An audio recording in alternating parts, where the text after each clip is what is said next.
All right, welcome to our morning Zoom. I appreciate everyone hopping on who's on here live, but if you're watching this on a replay, we appreciate you too. I'm going to try to pack as much power into this 30 minutes or less as I possibly can this morning. I'm going to share a little bit about a miracle morning, and I am going to share and update you and spill the tea. There's really not that much to spill, that secret about our adventure in Vegas last week. If you don't know, we do push these out onto our YouTube channels. We are making some adjustments between Sydney and myself and where these go out to. We also publish them into our Hustle and Slay Extreme Entrepreneurs page. It goes into our app. If you have not downloaded our app yet, if someone can throw that link to that page into the comments, I'd greatly appreciate it. The app is free.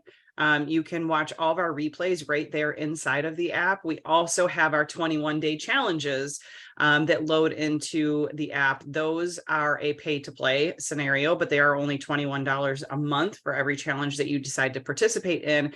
And last month we did one all on your business basics, and I have gotten so much feedback from you guys, the people who are participating in that and messaging me. It was our first month launching the app. So we had some hiccups, and I've been so appreciative of all the people who reach out and let me know when something isn't working or something's just, there's a snag or a snafu in something, and we will get better and better and better as the months go on. So I appreciate all of you guys for being our guinea pigs and testing that out with us. So we had some really great feedback on what people were accomplishing for last month. And I only know that because people reach out to me and ask more questions or need a little bit more like digging in, and I'm happy to do that. This month, Sydney launched her TikTok takeover challenge, which I am so thrilled with the timing of this. I can't even tell you guys. At the end of this morning, I'm going to share with you a couple of tips that I learned from the content king himself, Mike Draper, while we were in Vegas. So stick around because I'm going to share a few tips that maybe Sydney doesn't even know. Just kidding. She knows everything on TikTok.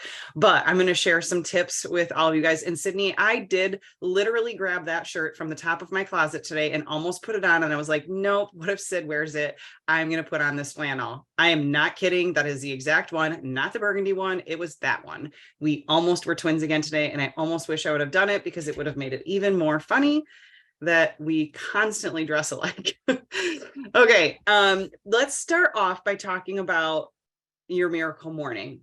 Okay, first of all, I am not a morning person. Let's just get that out of the way. I'm not.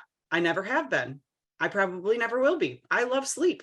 Let's just be honest. I like my bed. I have a sleep number. It's very comfortable. I can adjust the settings, and I could work from my bed. Most of you know this that hang out around me or go on trips with me. I could work from my bed for the first 5 hours of every day and it not faze me whatsoever. It is probably one of my favorite things to do.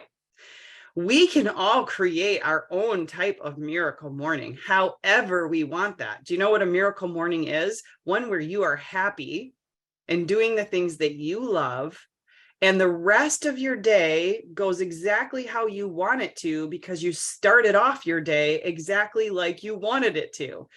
Now, there can be some people who wake up on any morning of the week and grab their phone and start checking on things that do not bring them joy, or look at my husband's not on here, but if he watches this on replay, he can slap me around later. He loves to log into his bank account and credit card statements first thing in the morning while still laying in bed. And it makes me want to choke him because it ruins my miracle morning when he then turns to me and asks me about all of the charges that he is finding on different things on our finances. And then I find myself explaining myself and frustrated and angry at him. That is not how you start off your miracle morning. Okay. Let's just go with that. That's not how you do it. That is not what I'm teaching.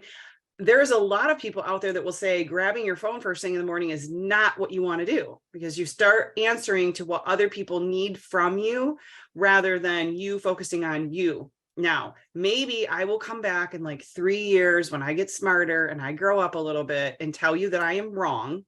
But personally, I enjoy grabbing my phone first thing in the morning.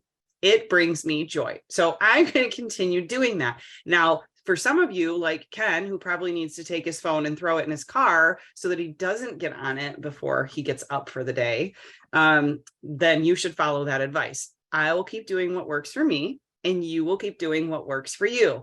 If you find yourself frustrated in the morning, maybe changing up your routine would be a good thing. So I have preached this book, The Miracle Morning by Hal Elrod, for probably 5 years. I actually hired him to be an opening speaker on our stage at Top Summit. That would be 2020. Yes, Naples 2020. I'm like, does anybody feel the same way that pandemic, I'm not even going to use the C word, but that pandemic, does anybody feel like there was this block of a couple years that you cannot seem to remember what happened in what year? Was it 2019? Was it 2020? Or was it 2021? 22, maybe it's because it's so recent, I can still figure that one out. But all the things that happened in those like 3-year time span, I'm like, was that 2019 or 20 or 21? How do you confuse 3 whole solid years that really just happened? So yeah, or it's just that they were all one long year, like January was 74 days, right? And then we finally hit February, and it is cooking already. We are already at February 6th. How did January take so long? Maybe we weren't Miracle Morning every day. I don't know. Okay, so I had Hal Elrod speak on our stage. He has an incredible story. If you have not read his book, if you have not listened to it on Audible, I highly, highly recommend that you do. He has another book. I'm drawing a blank to the title. Even like, I don't even want to say even better, because starting off with his Miracle Morning is what you need to start with. You don't want to start with his second book. The second book is incredible. And when I come up with the title of it, it's usually sitting out on my bookshelf very close because I love it so much. The Miracle Equation. If you've not read The Miracle Equation, you really need to. So in his Miracle Morning book, he spells out how he does his Miracle Morning, and you can follow that. I will share that with you in just a moment, but I want to ask you guys some questions. Who's ready to participate with me this morning in the chat? Look at how many bases we have on this morning. This is incredible. I love this. Can we have this every Monday and Wednesday for Sid? I love all the faces today. It's outstanding. If you're watching this on replay or listening to it on our podcast, I'm so sorry that you may not be able to see all the smiling faces, but I can. And it makes my Miracle Morning even more miraculous. Okay. All right. I want some participation. How many of you hit snooze in the morning? Now, I know I have a bunch of thrivers on here, and you can all act like you're perfect with your mornings, but I really want to know if you hit snooze still. Honesty is the best policy. You can't pretend to be somebody who you are not. All right, we have a bunch of non-snoozers here. No, I don't have an alarm. Sure, what time do you wake up? How do you do that? I want your Miracle Morning process. Okay, so snooze. Let me tell you about this morning. I rarely hit the snooze button because I know that it's not good for me. It is a proven scientific fact how bad it is for you. I actually had this little thing going with Sydney that I was going to start getting up at 5 or like between 5 and 5:30 each morning so that I could have some quiet time before I headed down to the gym. And travel just really screws up, especially when you go into a time zone of 3 hours. I'm making up excuses right now. I'm just telling you that this morning, I literally reset my alarm for an hour later. Luke had the flu over the weekend. He's finally back up and running this morning, but I felt like when I woke up this morning, I was going to be pushing my immune system if I did not get that extra hour of sleep, because it took me like 4 hours to fall asleep last night. That travel just screws me up. So snooze is not something I generally do, but I did it this morning, and it does affect you. It makes you more tired. It does not start off the day with a winning attitude. You know what snooze says? I quit. In the first 10 seconds of your day, I quit. I negotiated with myself and I quit. That is what it says. So anytime you feel like hitting the snooze button again, I want you to think, am I really quitting on myself already? I haven't even gotten 10 seconds into my day. Am I quitting? Okay, next question. How many of you that don't hit snooze drink water? And I don't mean just a sip to take your capsules. I mean, how many of you drink like a full half to full bottle of water, glass of water, first thing when you wake up? You heard it's not good for your heart. There would be one in every crowd. I am not a heart doctor. I will refuse to combat that one. However, I do know what drinking a whole glass of water does for me first thing in the morning. Is it something about not brushing your teeth first? There's all this like gook in your mouth. You're washing all of that back down. Okay, let's do it in a different order for Kristen. We're going to go to the next question. How many of you guys go rinse out your mouth and brush your teeth first thing in the morning? And I know if you all say yes, you're lying, because there are so many of you who tell me that you get busy working and then you realize it's lunchtime and you still haven't brushed your teeth. Sydney's laughing. I like it. I have to be honest right now. Morning Zooms that you don't have to be in front of people cause distraction when it comes to teeth brushing. No. Okay, so listen. Would it make sense first thing in the morning to hop out of bed, go brush your teeth, rinse your mouth out, and then drink a whole glass of water? Do you think that would make a difference in how you operate in the morning? Okay, so here's the deal. How you do small things is how you will do all things. Why do we find those two things, those three things are so small?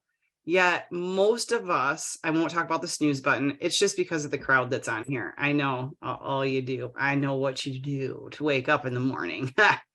But all the small things, next question. Do you make your bed every morning? And I mean morning. I don't mean at noon or at 4 o'clock right before the husband or the wife comes home.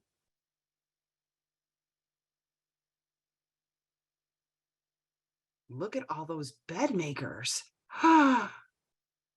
Nope. Kelly Hawkins says, nope, I have a sleep number. It's hard enough to get out of it, let alone make it. I love it. Ashley, you're running around after too many kids. I'll give you an excuse for the bed making.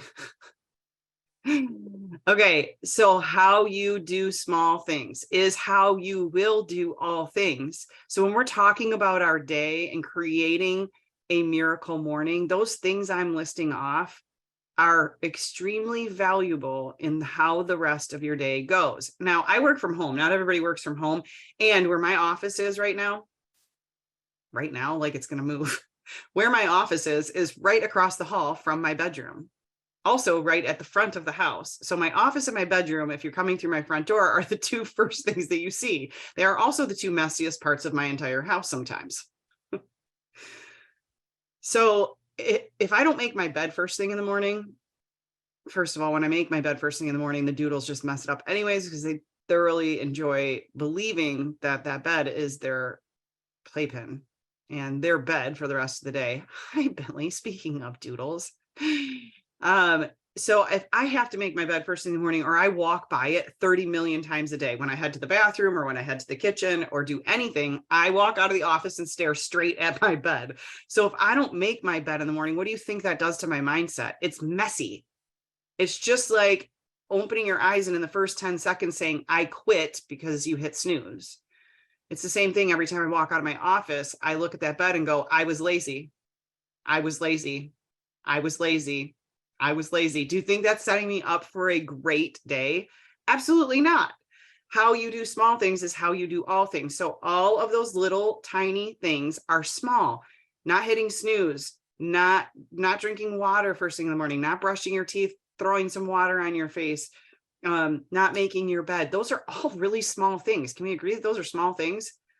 But I would say that 95% of us get it wrong, or at least a few of those wrong first thing in the morning to set up the rest of our day. I know they seem small, but it honestly, when you don't operate with the small things in the right way, the big things are, It is a proven fact. How you do small things is how you will do all things. You will cut corners. You will skip things. You will not do things that you know are good for you.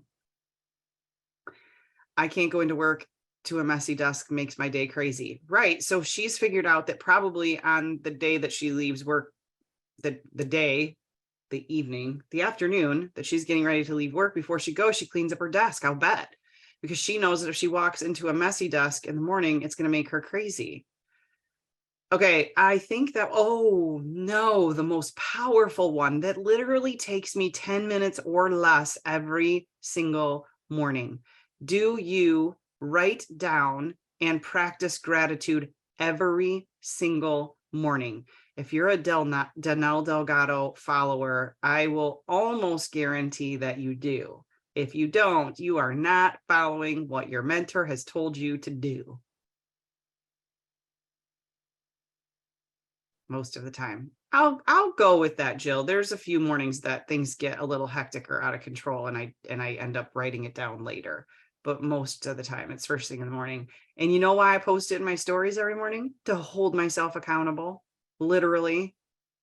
I know how my day goes when I write gratitude first thing in the morning, and I know how it goes when I don't. Okay, I am going to give you just really quick Hal Elrod's Savers method. Okay, and you can literally go Google this and you'll have 102 million graphics come up that spell it out. But Savers is just an acronym for silence, affirmations, visualization, exercise, reading, scribing. Basically, silence is be quiet, be still, meditate, or pray, something to still the mind. Affirmations is tell yourself encouraging words to achieve your goals, overcome fears, and feel happy. Visualization, imagine yourself doing each thing you need to do for the day and imagine what it feels like to succeed by the end of that day. Exercise, go for a walk, go or a jog, get moving. It allows the blood and the oxygen to flow to the brain. I will say I work out for my brain more than why can't I talk this morning? Is it because it's Monday or lack of good rest last night? Reading, fill your brain with positive thoughts and ideas to improve yourself. Always, always, always getting in at least 10 pages or 20 minutes of personal development. Scribing, write in a journal to process your thoughts and reflect on what you achieved. I'll say scribing helped me big time on this retreat that I was on this past week. One of the days we ended and I walked in there so excited and an open brain to learn. And then I walked out of there so overwhelmed. I was like, I'm not even going to be able to sleep tonight. I feel extremely overwhelmed by all of that was just crammed in my head. And so I knew before I even went to dinner that night, I needed to go back to my room and dump into my notebook all of the things that were floating in my head. And man, within like 25 minutes, I felt so much better about everything that I had learned that day, because journaling is super important. So if you could do that first thing in the morning, I also think at the end of the day, if you can dump into a journal of some sort and make a to-do list for the following day, it's so much easier to rest and go to sleep. You would think that would have helped me last night, but it didn't. I tossed and turned for 4 hours with my brain going. Maybe it's because I worked all weekend and did not allow for some rest. We do need to allow for some rest. Okay, so that's the Hal Elrod way. If you do not have a miracle morning process for yourself, I highly recommend going and doing a little bit of research on that. You don't need to do a ton. Ask yourself the question, what makes my morning go good? What do I do? What habits can I break that I've done in the past that makes my day just head off in the wrong direction? And then make your routine.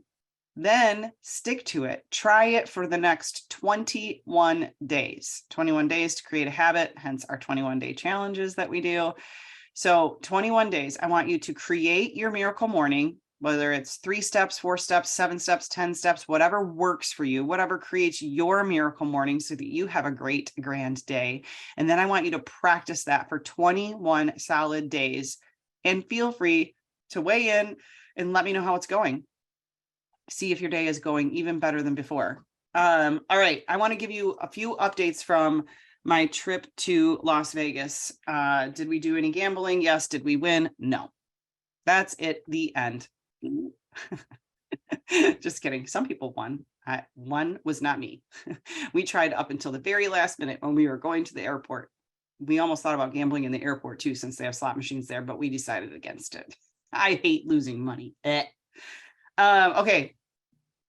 So if you don't know, I have signed up to do Danelle's mastermind for this entire next year.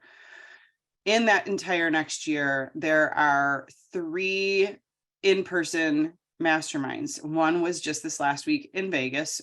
We went from Monday through Friday. We did a lot of training, intense training on creating what we want this next year to look like for us. And then she's also partnered up with Mike Draper. I call him the content king because he has absolutely crushed it on TikTok and has hacked how you create, how you master it, and how you monetize on it, which I believe not very many people have figured that piece out. They have created great videos. They can go on there and create great followings, blah, blah, blah, blah, blah, which is what has annoyed me about that platform for so long. No one has figured out how to take that and monetize on it in the appropriate way for me to follow. Okay, so I'll just say that. I'm not saying that no one monetizes for it. I just don't believe I have heard the type of training that we got this past weekend and that we will continue to work on for this next year. So great timing. Go get some of the basics and get going on with Sydney and her 21-day challenge in our app. It will at least get you launched and headed in the right direction. She's got some really valuable information in there, and it sets you on a 21-day path to get it done, right? Because half the battle is just getting started and getting it done. But I want to share a couple of tips that she may or may not have in her training because I have not gone through the whole thing. But these are some things that I really took from Mike this last weekend or last week. See, I still think I was there on the weekend and I wasn't, that I really liked. So first of all, in the very beginning of your videos is about building and keeping suspense. Building and keeping suspense. If you're just creating to create and throwing it out there because it's a habit and it's habitual and you're just doing it and you're not building and creating and keeping that suspense going through however long your video is, don't bother. And the reason why you need to do this is because there are 5 things in this order. Write this down. 5 things in this order that keep your video being shown to more people. Okay. So hack the algorithm by building, creating, and keeping suspense, because these 5 things are what they pay attention to show your video to more people. Number 1, watch time. If you can get somebody to watch your video all the way to the end, it goes in batches. They're going to throw it out. And the first batch of people who watch it, if they watch to the end, you're going to go to the second batch, and then you're going to go to the third batch, and then you're going to 4, all based on how long someone watches your video. If people are watching for the first 2 seconds and clicking off of it, it's a waste. So you have to build and keep suspense through your video. Number 2, saves. So watch time, then saves. This is the order. Watch time, then saves, then shares. People who share your video. Number 5 is comments. I'm sorry, number 4 is comments. And the last one is likes, loves, whatever you want to call that little heart thing that people click on. Now, we learned way more than that in this training. And I will tell you that there is a way you can participate in some of Mike's training, but you have to come and play with me in October. Okay, the other thing is, okay, so when you're creating, you always want to be thinking about, how do I get them to watch till the end? How do I get them to save it? And how do I get them to share it with others?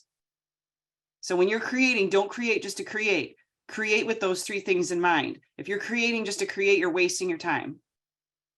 Always have a call to action in your spoken words or words on the screen, not just in the comments that you're putting in your post. Okay.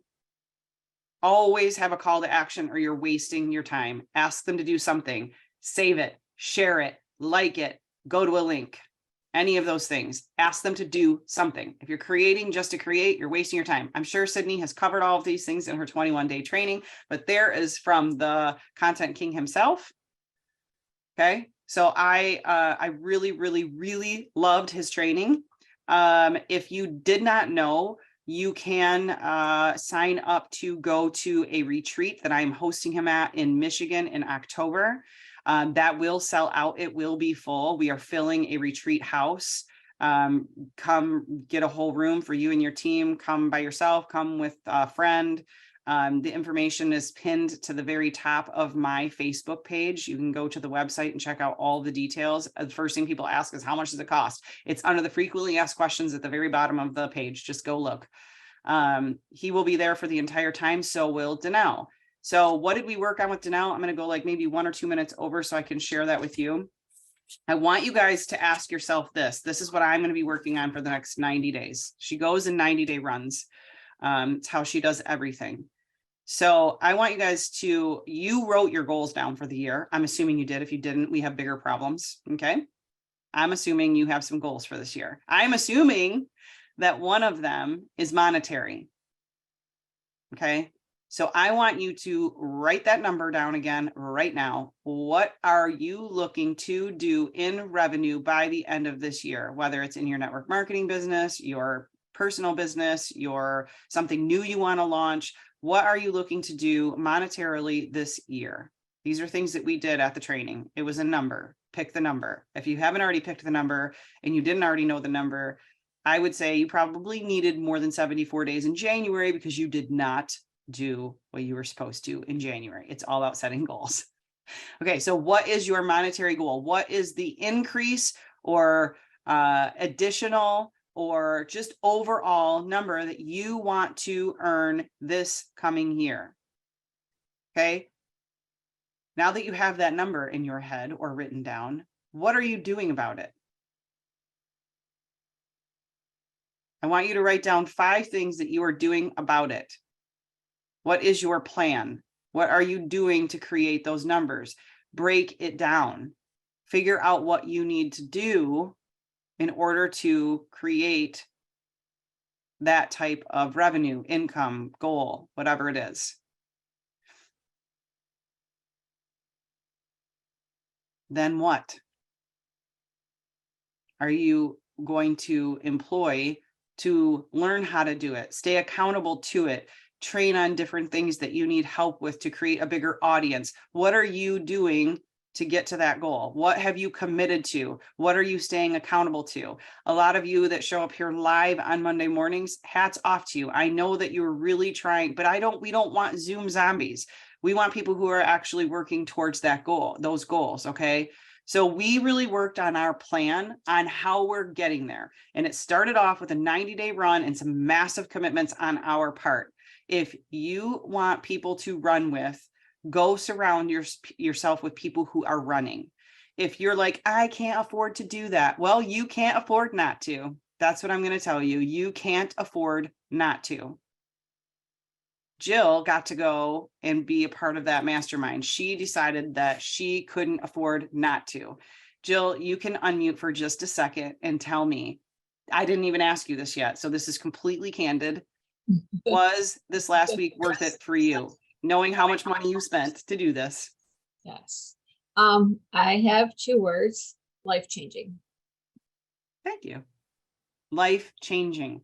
Now, you might not be part of, yes, I will pitch this because I know what it will do for you. I asked Danelle and Mike very specifically. I could have done this mastermind in October all by myself, made it less expensive, trained you on everything that I know, filled the house with people that want to learn more. I specifically wanted to share them with you guys. I begged and pleaded. They do not just do that. Yes, they are expensive, but I'm bringing them to Michigan in October. You can't afford not to do it. It is life-changing. It is life-changing. If you look at the price and don't like it, tell me what you're going to do that's going to move you just as far on your own without spending any money. It will cost you not to do it. That is my strongest push and belief on what I believe people in business need. Stop taking all of this online coaching that's not doing you any good. Work with people who work with you, work with people who run side by side with you, and surround your people in a mastermind with people who are winning. If you're sitting there on your own thinking you can do it by yourself because you can plug in on Mondays and Wednesday mornings, it's not enough. If you have been doing that for a year or more and you are not moving in the direction that you want to move, change something. Stop being a tree because you're not one. Go do something, move. Okay. I really, really, really appreciate all of you guys for hopping on here and being with us live. Figure out how to engage in some more groups of people who are going out and winning at life, in business, in personal development, all of the things. Life-changing, Jill, for last week, I have been in working with Danelle for 5 years. Why do I keep going back? Because I keep leveling up. Okay. I keep going back because I keep leveling up. That 5 days spent in Vegas was life-changing once again for me. Life-changing. Okay. I really, really, really hope you guys have the most amazing week going forward. Get your miracle morning set up. Feel free to share it in the Hustle and Slay Extreme Entrepreneurs page. We will see you back here on Wednesday morning for some social media tips, tricks, advice, training from Sydney. I hope you guys have a beautiful week.